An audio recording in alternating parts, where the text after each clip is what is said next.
Que la prière est un allié qui ne trompe pas, est un ami qui ne ment pas.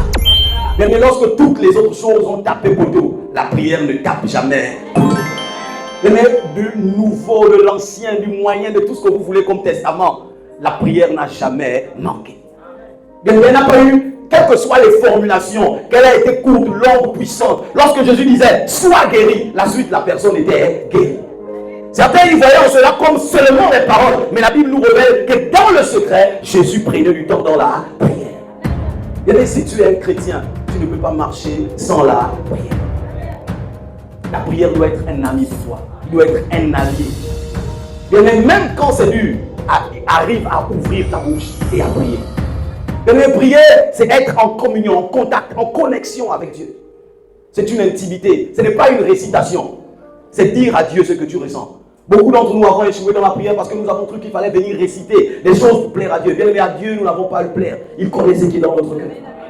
Tu ne peux pas voir un médecin quand tu as mal à la dent et tu dis que tu as mal à l'orteil. Bien aimé, ta dent va pourrir. Médecin, j'ai mal à la dent. Et le généraliste va t'envoyer chez le dentiste. Le dentiste va s'occuper nettement de ta dent parce que c'est là où se trouve le problème. Alors prier ne consiste pas à dire tous les beaux mots, Seigneur, oh Dieu, tu es beau, Dieu, dans ta magnificence, dans ta assistance, dans ton assistance. Et le Dieu sait qu'il laisse ce que tu es en train de dire. Il n'a pas besoin de ça. Il a juste besoin d'écouter ce que ton cœur veut lui dire. Seigneur, j'ai mal parce que quelqu'un m'a blessé. Guéris mes blessures internes. Et comme il est le guérisseur, il vient guérir tes blessures internes. Seigneur, je suis fatigué et chargé. Ta parole a dit, venez à moi, vous tous qui êtes fatigués et chargés, et je vous donnerai du repos. J'ai besoin du repos. Il va te donner du repos.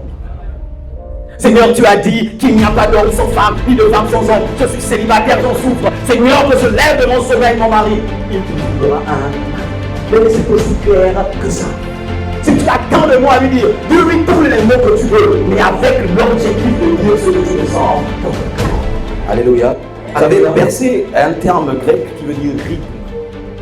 Rygma, qui veut dire faire une brèche, faire une faille, faire une ouverture. Et je crois qu'en cette année 2026, les ouvertures vont se faire dans tout.